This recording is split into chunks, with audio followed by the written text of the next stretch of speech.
Joe and his mother and father were moving to a new house. They were driving through the rain. The furniture van, with all their things in it, followed behind. And Joe thought the new house a very long way. "Are we nearly there?" asked Joe. "No," said his father. "Miles and miles yet. Our new house is at the seaside, remember?" "Yes," said Joe. "I know it's at the seaside. I thought we might be nearly there." "We'll be there at lunchtime," said his mother. Joe sighed. "That's ages," he said. There were a lot of things to look at on their journey. There were horses standing with their backs to the wind. There were birds flying in the sky. Cows in the fields. Round, fat, pink pigs. And ducks, who seemed to enjoy the rain. And, of course, there were houses. Joe looked very carefully at the houses. One of them might turn out to be their new home. "Is that our house?" he asked. "No, that's just a small cottage," said his father. "Oh," said Joe. They went on a little further. "Well, is that our house?" asked Joe. His mother laughed. "No, Joe," she said. "That's a factory." "Oh," said Joe. Then he saw a very big house. "Is that our house?" he asked. "Blimey," said his father. "I wish it was." "No, our house isn't quite that big, Joe." "Oh," said Joe. Then he said, "I'm tired of being in this car. Why do we have to move?" "You know why," said his mother. "Because we're going to have a new baby. There wouldn't have been enough room at the old place. Not for Dad and me and you and the new little brother or sister. Now, would there?" "No," said Joe. "But I am tired of this car." "Oh, look," said Joe's mother. "Cows." "That's a nuisance," said Joe's father. "Now we'll be stuck here for ages." "They're very big," said Joe. "And they've got long horns, and they're all muddy. I don't think I like cows." "You like milk, though," said his mother. "And you couldn't have milk without cows." Joe thought. "Well, perhaps I do like cows," he said. "Yeah, well, I don't," said his father. "Not when in the middle of a narrow lane, I don't." But at last, the cows went into their farmyard. "And thank goodness for that," said Joe's father. They started off again, round corners and up and down hills. It was still raining. "Look," said Joe. "Big gates across the road." "Level crossing," said his father. "Just our luck. Everything's going wrong with this journey." Soon the train came.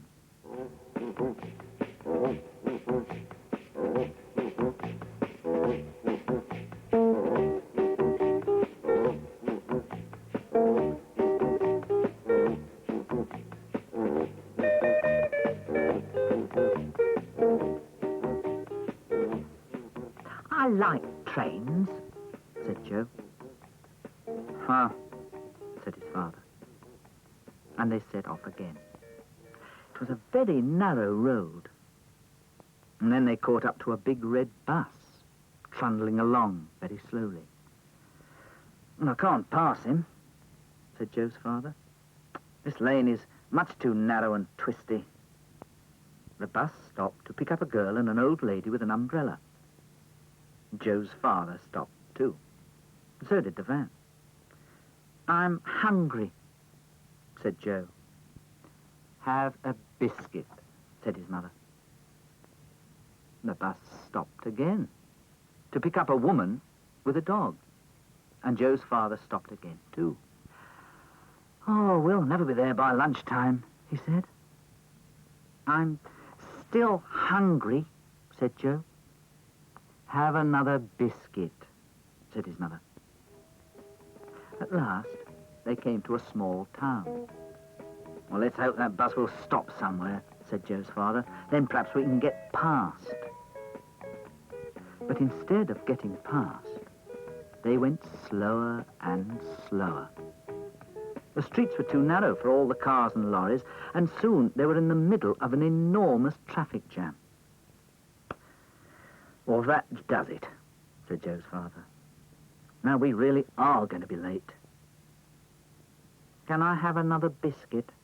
asked Joe. "Just one," said his mother. "We'll stop for lunch soon." "Oh, we can't do that," said Joe's father.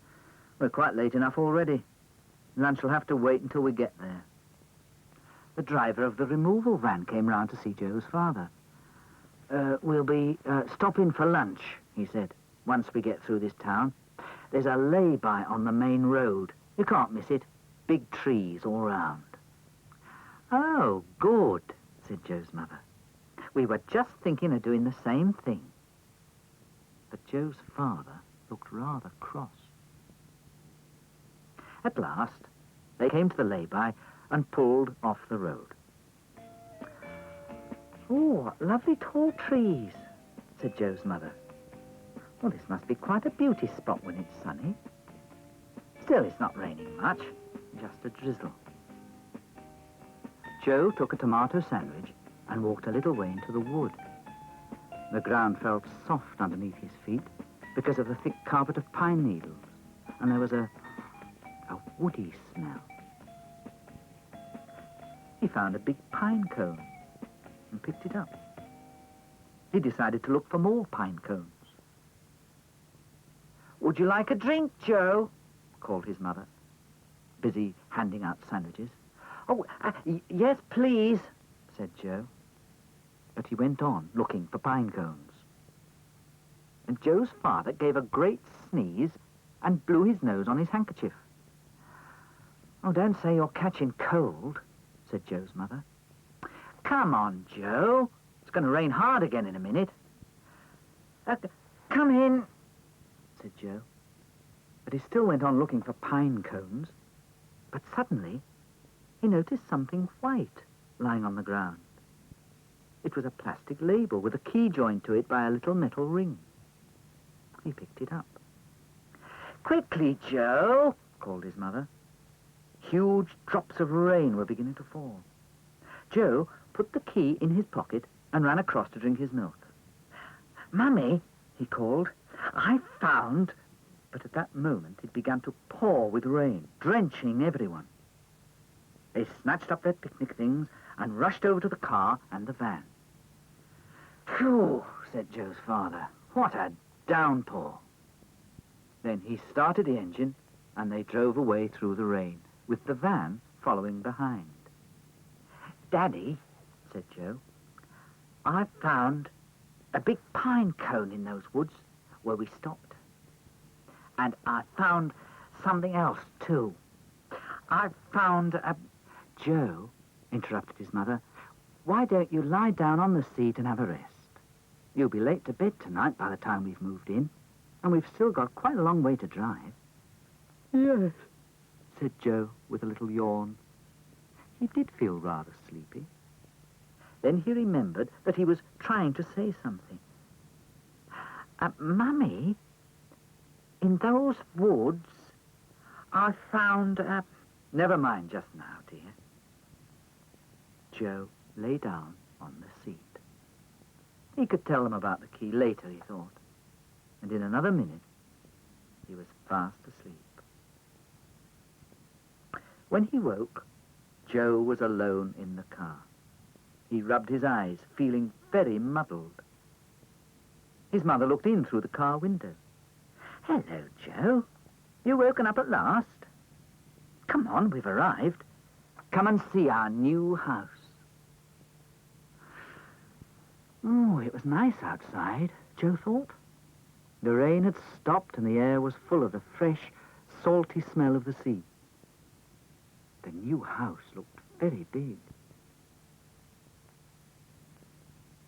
There was a lot of furniture piled on the path outside the front door, and the removal men were waiting patiently while Joe's father hunted through his pockets for the key.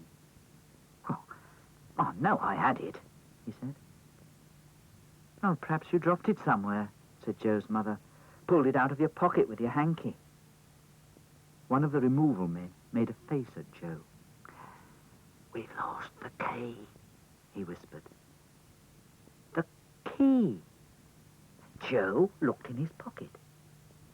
Yes, it was there all right, with the pine cone. "Daddy," he said. "Shh, just a minute, Joe. But Daddy, just a minute. I'm busy. But I found Joe. You can tell me later, whatever it is. Can't you understand? I'm looking for the key. But I've found it," shouted Joe. "Oh, Joe. Oh, I'm sorry. I thought you were talking about pine cones. Oh, thank you. Come on. You can open the door for us." Joe fitted the key into the lock and turned it, and the door opened. "Right," said the removal men. "In we go, then." And they started to carry everything in. Joe helped.